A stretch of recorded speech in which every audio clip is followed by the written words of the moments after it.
Bueno, a todos los que se sientan en la silla les hacemos la misma pregunta inicial. ¿Quién es Mariano Oberlin y cómo impacta la educación pública en tu vida? ¿Cómo impactó y cómo impacta? Bueno, yo soy sacerdote, soy cura, estoy en una parroquia humilde en Barrio Müller, al este de la ciudad de Córdoba, Müller, Maldonado y toda la zona esa de influencia.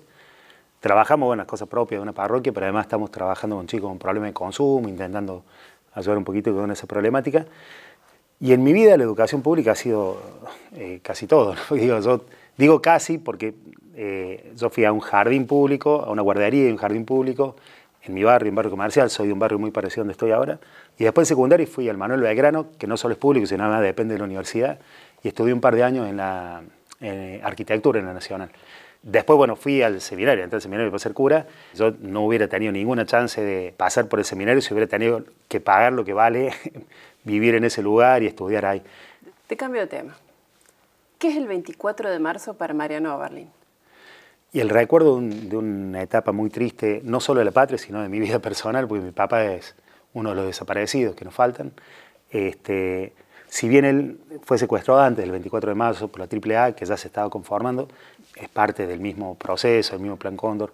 Así que, bueno, una etapa tristísima, oscura, que ojalá, como decimos siempre, cada 24, nunca más la Argentina tenga que atravesar por una situación como esa, ¿no?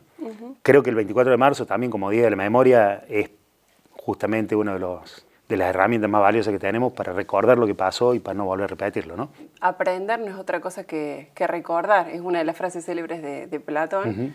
¿Te parece que nuestro ejercicio de la memoria es suficiente para no repetir? O sea, me parece que hay un trabajo de memoria, un trabajo de concientización muy fuerte y que es muy abarcativo para gran parte de la sociedad. Tristemente, por ahí siguen habiendo discursos, ¿no? que sostienen esto, que vuelven los milicos. Y cuando uno escucha a un chico de 16 años o ve a un chico de 14, 16, 10, 20 años que no vivieron esa época, que sale a marchar el 24, no se explica por qué lo hace si no es por este ejercicio de memoria, ¿no? Porque no lo han vivido, porque no saben de qué se trata, si no fuese porque se sostiene la memoria activa y seguimos como sociedad formándonos para que eso no vuelva a pasar, ¿no? En tus charlas te he escuchado varias veces contraponer el concepto de soledad como mezquindad, al de solidaridad, al de comunidad, ¿no? ¿Marchás los 24 de marzo siempre? Sí, y más allá de lo que significa la marcha, de saber que no estamos solos, que somos muchos, que nos acompañamos, el 24 por lo menos para mí es recordar una sociedad, a lo mejor uno la tiene idealizada y quizás en la práctica no sé si era tan así, no sé si se puede reeditar, pero cuando lo secuestraron a mi viejo, mi vieja quedó sola, nosotros éramos 6 hermanos, y quedó sin laburo porque hasta ese momento ella nos criaba a nosotros y mi viejo era el que se encargaba, bueno, como era la sociedad en aquel momento, de laburar afuera para traer la comida. Y un montón de vecinos se solidarizaron, que eso, la Gina, me acuerdo, que tenía unas quintas ahí cerquita, que es un personaje muy reconocido en el barrio, todos los sábados nos traía un cajón de verdura mezclada para que tengamos para la semana. El cura Vasco, un cura reconocido en Córdoba, muy solidario, que vive y fundó la Villa Angelelia, no la villa como tal, sino le puso el nombre de Angelelia a la villa. Un cura obrero, cuando cobraba la quincena, me acuerdo que iba a mi casa, golpeaba la puerta y dejaba una canastita con golosina, que era la única golosina que podíamos llegar a comer. Y la Rosa y el Carlos, que son dos vecinos que vivían al frente, le ayudaban a mi vieja a pagar el alquiler. Cuando mi vieja ya, bueno, consiguió trabajo, se pudo estabilizar un poco, le dijo que ya estaba, que no hacía falta, y después de unos años vinieron y dijeron, che, estuvimos juntando la plata de alquiler, unos pesos más, y nos compraron la casa en la que vivió mi vieja hasta que falleció hace unos años. Digo, había una comunidad solidaria que es la que nos salvó, ¿no? En medio de la tristeza, en medio de la crisis, en medio de las dificultades económicas, fue la comunidad la que nos salvó. Y no solo por el aporte económico, sino porque en aquella época, digo, el discurso de los militares era, vamos a ir por estos, por los familiares, por los amigos, por los cercanos, por los que están en la agenda. Digo, acercarse a la familia de un desaparecido, a dar una mano, a solidarizarse, era no solo el esfuerzo en un lugar muy pobre, porque éramos todos pobres ahí, el esfuerzo de sacar algo de lo tuyo, de lo poquito que tenías, para compartir con otro, sino más era arriesgarse a quedar pegado con eso, ¿no? Entonces éramos como los leprosos nosotros y la comunidad se acercó y nunca nos dejó solos. Yo digo, somos fruto de la solidaridad, ¿no? Y por el contrario, creo que la soledad mata, ¿no? ¿Se lo llevaron solo tu papá? ¿Ustedes cómo zafaron? En realidad no se lo llevaron solo a mi papá. Entraron buscando a un tío mío o preguntando por un tío mío no estaba ese tío, había estado unos días antes, porque habían estado comiendo un asado los hermanos, festejando el comienzo de año, esto fue el 7 de enero, y entonces dijeron, bueno, agárralo ese, lo agarraron a mi papá. Mi mamá le pidió a otro tío mío que era el secretario general, Ángel Badraco, secretario general del SOAEN en ese momento, y lo agarraron a él también, le pidió que busque el documento de mi papá para que vean que no era el que buscaba, y lo agarraron a él también, y después nunca más supo nada. Mi vieja al principio empezó a averiguar, a tratar de seguir el rastro, hasta que le dijeron, mire, déjese, perdón de palabra, déjese de joder, porque si no, la barremos usted con los 6 chicos.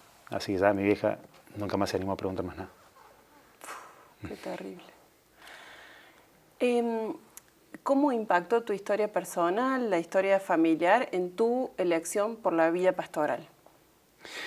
Y a mí el cura que más ahora, curas como referente así globales, digamos, bueno, obviamente Mujica, Monseñor Romero, Angelelli, el mismo Mariani por ahí, que estaba en otra zona de Córdoba, pero el cura que efectivamente más me impactó, me marcó en mi vida ha sido el cura Vasco, ¿no? Que lo mencionaba hace un rato, pero digo, un cura que estuvo muy cerca de mi familia en ese momento, muy cerca, fue el que armó esa comunidad cristiana, comunidad de base, solidaria, y la verdad que su imagen y después su opción de irse a vivir a una villa, que es la Villa Angeleri, me marcó la vida, ¿no? Y los curas que vinieron después de él en general también estuvieron muy comprometidos socialmente, así que dije, bueno, para ser honesto, yo cuando decidí entrar al seminario me imaginaba más como el cura como un trabajador social, digamos. Cuando entré al seminario me di cuenta que había otras cosas que no las había tenido en cuenta. Al principio me costó un poco entrar en sintonía hasta que descubrí, bueno, el mundo de la oración, del espiritual, y me llené el corazón, me ayudó a descubrir una dimensión que para mí era completamente desconocida. Para mí, mi familia eran catequistas, todo, pero digo, yo era como la oveja negra de la familia. Y cuando entré, la verdad que descubrí una dimensión que le dio una trascendencia en mi vida que nunca la había imaginado y bueno, y me apasionó también eso, ¿no? Pero entré originalmente no pensando en ser cura, sino en casi como si fuera a ser trabajador social en ese momento. Además del sombrero de cura, ahora también llevas el sombrero de integrante del Consejo Social Consultivo. ¿Cómo lo tomás? ¿Qué significa ser un puente, de alguna manera, entre la universidad y la comunidad? Yo no sé si la función mía como tal sirve de algo, pero la verdad que agradezco infinitamente la invitación, la posibilidad de participar. Y creo que esto que dijiste vos es lo más importante, ¿no? Que la universidad tiende esos puentes con otros sectores que no siempre están tan cerca de la universidad. Me parece importantísimo, ¿no? Escuchar otras voces. Yo soy defensor a ultranza de la educación pública, soy hijo también de la educación pública, pero soy consciente también que muchas veces los chicos de nuestros barrios se les cuesta, por más que sea gratuita, por más que haya incluso un boleto educativo gratuito, a veces por cuestiones culturales o no termino de interpretar bien qué pasa, les cuesta a veces acercarse a la universidad, entonces que la universidad se acerque a los barrios, se acerque a quienes estamos de alguna manera viviendo en los barrios, parece un esfuerzo enorme, un esfuerzo muy lindo, y bueno, y si eso además da fruto en reflexiones que puedan servir para cambiar algunas cosas, mucho mejor todavía, ¿no? Mariano, ¿qué mensaje le darías a la comunidad universitaria, a los estudiantes, docentes, en un día como el de hoy, un 24 de marzo? Y lo primero que nada, defender la educación pública, defender lo público que va mucho más allá de lo administrativo, digo, lo público es lo comunitario, ¿no? O sea, lo público es esto que decíamos antes, el ser parte de algo, el sabernos seres sociales, solidarios entre todos, ¿no? Digo, los impuestos que algunos pagan sirven para que otros que de otra manera no hubieran podido estudiar puedan acceder, puedan progresar. Y sí, digo, en esa misma línea, algo que por ahí suena muy feo muchas veces, pero digo, sí también saber que el impuesto que sostiene la universidad puede ser en algún caso el de algún rico, que generalmente son los que tienen también contadores para evadir y todo, ¿no? Y son a los que por ahí menos les afecta pagar impuestos. Digo, si vos cobras 3 millones de pesos por mes y te sacan el 21% en IVA, capaz que en términos monetarios mucho, pero no vas a dejar de comer por eso. Pero la viejita del barrio, que a lo mejor cobra una jubilación de 130.000 pesos y que pagar 25.000 pesos de IVA de esos 130.000 pesos que cobra es un esfuerzo enorme, y que por ahí la última semana se malabare para poder comer, ese impuesto también está sosteniendo en la universidad, ¿no? Entonces digo, dar gracias a Dios por la universidad pública, sostenerla, defenderla a ultranza, porque es lo que permite que muchísima gente pueda acceder a la educación que de otra forma no hubiera podido, pero también digo, ser responsable y decir, che, el día que yo reciba el título, algo por esa gente también tengo que hacer, ¿no? Digo, sí me parece que a veces pasa que nos olvidamos de dónde venimos, ¿no? Entonces, pasamos por la educación pública, la disfrutamos, la gozamos, la defendemos, pero por ahí digo, che, algo por esa viejita que puso su comida para que yo pueda estudiar, tengo que hacer, ¿no? Yo estudié arquitectura y siempre pensaba, che, ¿cómo hago para que algo de esto que hermoso que estoy recibiendo vuelva a esa gente que nos sostiene en la posibilidad de estudiar acá, ¿no? ¿Hay algo que no te haya preguntado que me quieras contar, que nos quieras contar?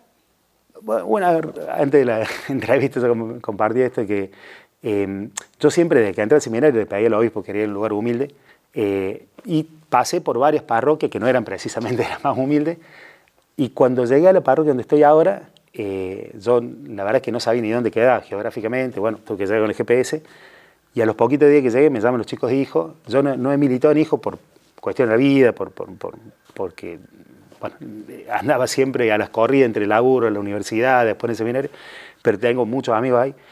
Me dicen, che, vos tenés que estar para la inauguración del sitio de la memoria. Justo ese año se iba a inaugurar el sitio de la memoria de Campo de la Ribera. Me dice, porque tenés parte de tu historia ahí. Mi vieja siempre había pensado que mi viejo estuvo en La Perla y que de ahí, no sé, lo habría llevado a Buenos Aires, algo de eso, por esto de que no le permitieron seguir averiguando.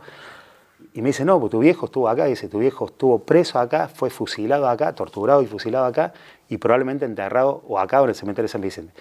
Lo del entierro no está tan claro, pero lo otro, por el operativo del que fue secuestrado, es segurísimo.